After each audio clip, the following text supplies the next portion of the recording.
Hello and welcome to your astrological vibrations for Wednesday, September 11th, 2019 by Gaia Blooming.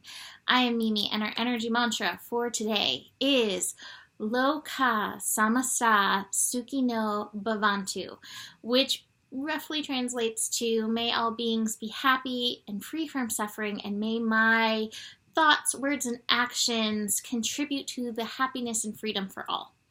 Loka Samasta Sukhino Bhavantu. And today we don't actually have a huge amount of astro going on, which really made me feel like there's a few energies that the universe would like us to address. First, September 11th obviously holds very powerful energy for us in the States. I think there's still so much trauma that needs to be processed through this, even though it's been, like 18 years? Sorry, math, not my forte. But it's been so long, and yet we still are carrying so much trauma. And not to mention, I think it was such a wake-up call for so many people in the world, and really affected people's root chakras. So it's something to be really aware of. If you are very sensitive, if this affects you very personally, which I think it's personal to all of us to some extent, but very personally, be very aware of the energies. Like I said, there's still so much trauma around this, and people who are sensitive, they feel that. I heard from so many people today feeling really heavy and dense and low, and I do feel like this is part of that to be aware of. And I thought, what is going to be the most healing mantra that I can bring forward for us? Loka Samasta Sukhino Bhavantu. These words, the sounds, the vibrations, Moon in Aquarius, the vibrations, it has meaning. And sometimes one of the most powerful things we can do is vibrate ourselves back to a balanced state and realize that these words, these sounds, these vibrations are a prayer, and they do make a difference. So I do have powerful card that we're going to get to. One astro thing that I want to say, and I have some cards too, these cards to point out, but we are building to Mars square Jupiter. We're going to have Mars square Jupiter early tomorrow morning. This astro is really interesting. That Mars energy, Mars and Virgo wants to take action based on what it's seeing in reality. Jupiter and Sagittarius, which is squaring, there's resistance. Jupiter and Sagittarius is reminding us, this is a good lesson for our world right now, things are not often as bad as they seem. And it's still important, and this says it in the card too, I believe, it's still important to look for the good. Find the blessings, find the gold, find the glitter, find the shiny, find the fun, find the love in the world. Do not exist solely in pessimism, because when we exist solely there, we are not at our best, and we are not able to bring our best when we do take that action. When we keep looking for the love, when we keep looking for the good, when we keep looking for the beauty that is present on a daily basis, right here, right now, around us. I can look around here and see 50 beautiful things in front of me. Look for those good things before you take that action, because if you take action from that hurt, wounded, trauma place, chances are, because of where our vibration is, some of that action will lead to more. So look for the good. Do not sabotage it. And it's not saying don't look at the here and now, because we have to be aware of that too. That's important input for us. But just be aware of that. I love this. It's at 15 degrees, this Mars-Jupiter energy. That 15 degrees energy ends up to being a 6, which resonates with Libra energy, which is like beauty, love, peace, harmony, balance in reality, balance in the visible and the invisible. Loka Samasta Sukhino Bhavantu. Invisible vibrations that are going out into the world. Your prayer seeds beauty in the world. At least see the beauty in that. So I want to say as well with this, we are in a state of change. What do you want to seed this change? What do you want to feed into the change that's coming about? It's the Wheel of Fortune card. So it's like, is it going this way or is it going this way? It's really up to us to seed with peace, to seed with love. So be aware of that. Be aware of that in your actions. I also have the guidance card. Like I said, the invisible world is so present with us right now. Our guides, our higher self, our angels, our ancestors. Tune into that energy and let it help guide you. Again, not from the wounded place, from a healed, whole, holy place. Even if you don't feel whole, holy, and healed, that energy is within you. Your soul contains that energy. It is there. So even if you don't feel like it, even if you feel like a hot mess, it is there. So it's reminding you. I also have the playfulness card, and that's a reminder too.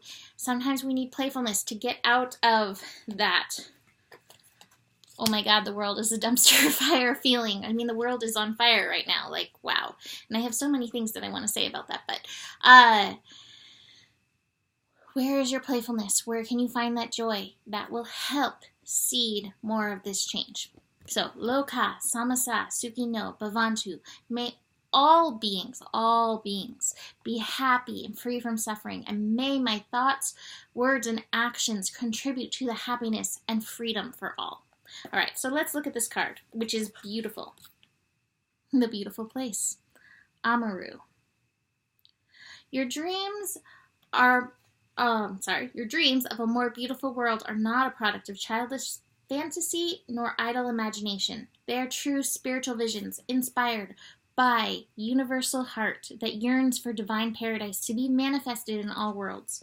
You have a life purpose to assist in the creation of divine harmony in the world through sacred activism and the expression of your soul's talents. Believe that the beautiful world you long for is not only possible, but part of your spiritual responsibility to create. In a reading, don't be scared to face a problem head on. You don't need to be willful about a solution, but in facing the issues, you shall simplify the complexity and recognize the practical steps that will create healing change.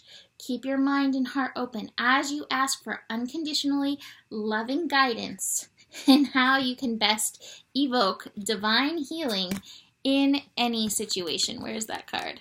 Guidance. There it is. There is an outcome available to you that is far more beautiful and divinely inspired than what you can currently envision. Ask for divine help and trust unconditionally in the assistance that will lead you away from the limitations of your current thinking into the perfection of what the divine wishes for you and our world.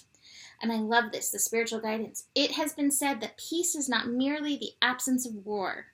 Earth warriors understand that we need to fight for peace in the world, using our strength, courage, creativity, and intelligence and will to continually...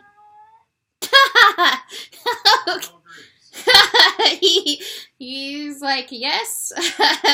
Mahalo. To continually align with the peaceful presence within. Saboteurs will want you to believe that peace is passive, that it involves denial or detachment from the world, that it isn't relevant, practical, or helpful, and doesn't create change, and that to rest in peace is some sort of unhealthy spiritual indulgence. They will try to convince you of these lies in order to keep you from accessing this powerful weapon against hate. A human being with peace in their heart sees more clearly, is more willing, able, and effective in acting on their spiritual guidance, bringing genuine, potent healing effect into the world. Such humans are also harder to manipulate, distract, and disempower. Amaru, I hope I'm saying it right, I don't know, is a term used by the first peoples of Australia to express the concept of paradise. In Aboriginal culture, there are said to be songlines that follow sacred pathways stretching across the land. Each songline conveys a particular story through its song, and the language and interpretation of a story shared in each songline is unique. It takes contributions from all of the many and varied groups within the Aboriginal culture for the assembling of the songlines into a coherent whole to be possible. The songlines could only be understood in their entirety by an individual if that person spoke all of the languages and understood all of the cultural nuances encoded in its length. The wisdom of the songlines can be instructive for the Amaru dreamers that we are, the ones who are passionate about creating a paradise for all on earth. No one person can accomplish this on their own. If we work together, educating, encouraging, inspiring, and helping each other, not only on a personal level and spiritually, but with intelligent connection that allows for interdisciplinary and intercultural conversation, we can, as a whole, learn to follow the sacred pathways of the earth. We can work with her to manifest a human culture that enhances and expresses her divine wisdom and beauty. We each do our own part together. We need to inspire individuals who will engage with each other for our better and more beautiful world to continue to be birthed. All right, so I'm going to read the healing process for this because I think this is also helpful in healing with this. So, healing process. Relax as you shift your awareness within. Feel, visualize, imagine that you can see Earth Mother beneath you, as if your spirit was hovering above her. You can see, feel, or sense the beautiful, energetic song lines that weave themselves along sacred pathways, curving around our Mother Earth. Each song line is unique and essential. Each songline lends itself like an instrument in an orchestra to the collective wisdom of the sacred feminine. No songline demands that another be silenced or become the same. All the differences are required for the full beauty of the wisdom song to emerge. When you are ready, say the following. Let there be peace on earth. Let human culture on earth be a culture of encouragement, optimism, innovation, engagement, wisdom, reflection, community, and guardianship of the planet and each other for the spiritual benefit of all beings. Let this be now that our future is the most blessed and beautiful vision of paradise. By the hand of the loving Supreme Being and our own free will, so be it. And place your hands in prayer at your heart and bow your head, and you have completed the healing process. So I hope that this was healing for you. Just be aware of these energies that, they are very potent in and through this. May your words speak beauty and healing into the world. And once again, Loka Samasa Suki no Bhavantu. So that is it for today. If you'd like to book a reading, email me, mimiclark@gmail.com. Besides that, better it gets, the better it gets. There's more than enough love in the world for you, and you do have the power. Namaste.